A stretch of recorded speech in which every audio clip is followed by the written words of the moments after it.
C'est l'histoire de Valérie, Éric et Mila. Elle était une fois l'actu. L'acte de tuer.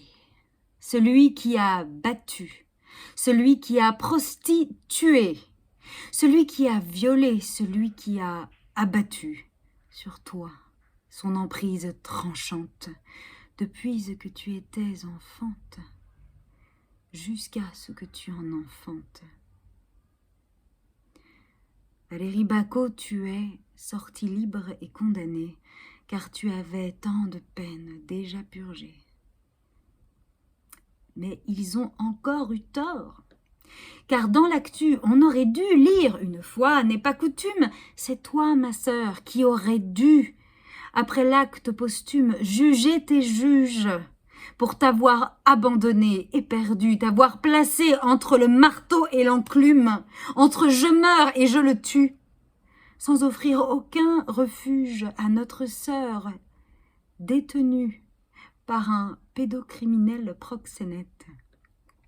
En matière de justice, l'actu est trop souvent cul par-dessus tête. Pour les agresseurs, nous tuer est une décision sadique, préméditée. Pour nos sœurs, les tuer est une obligation traumatique. Et pour ce trauma-là, le patriarcat te doit, à la suite de son procès, des dommages et intérêts. Leur dite justice, je l'accuse, de te devoir des excuses. À toi et toutes celles qui t'ont soutenu, je veux rendre la famage qui vous est due. Elle serait une fois l'actu si elle était à l'endroite. Une nouvelle statue a été érigée à la droite de celle de Jacqueline et d'Alexandra sur la place déjà surpeuplée des héroïnes célébrées. Elle était une autre fois l'actu des « M'as-tu vu ?» Oui, vu et même pris. Éric Dupond-Moretti. On l'accuserait de conflit d'intérêts, de noyauter les magistrats. Complot, c'est sûr, de la magistrature. Quel comble de faire d'un avocat le noyau dur d'une affaire comme ça. Oh pis, Dupond-Moretti aurait omis 300 000 petits euros tout ronds sur sa déclaration. Ben voyons, juste une étourderie. Il a dû recevoir ce matin un coup de fil de son copain, Darmanin. Voilà le discours qu'il lui tint.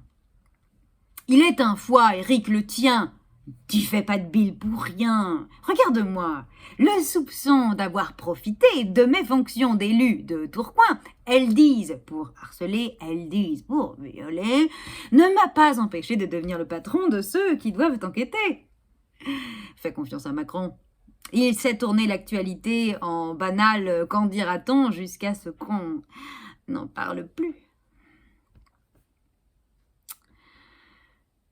Elle était une autre fois encore l'actu, et dans cette actu-là, je veux parler du procès Mila.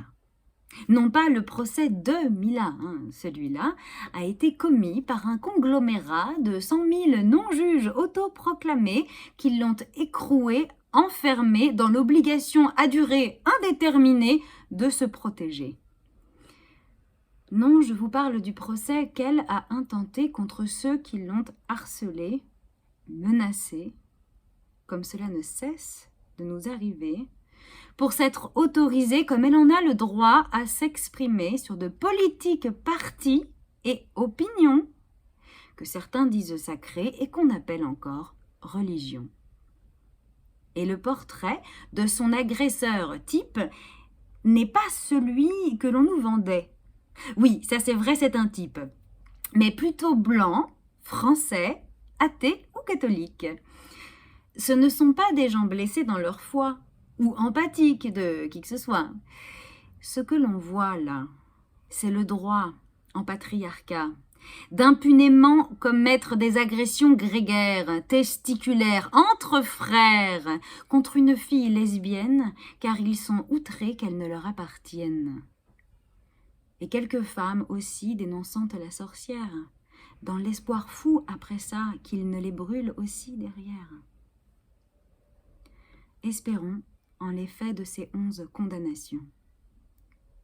Espérons, Mila, mille artistes, que ce verdict fera reculer la vindicte des milliers de masculinistes de tous bords, les de droite qui font mine soutenante, mais au fond, comme toutes les lesbiennes, t'abordent, les dits de gauche qui te violentent, tous des fondamentalistes de l'oppression virile patente.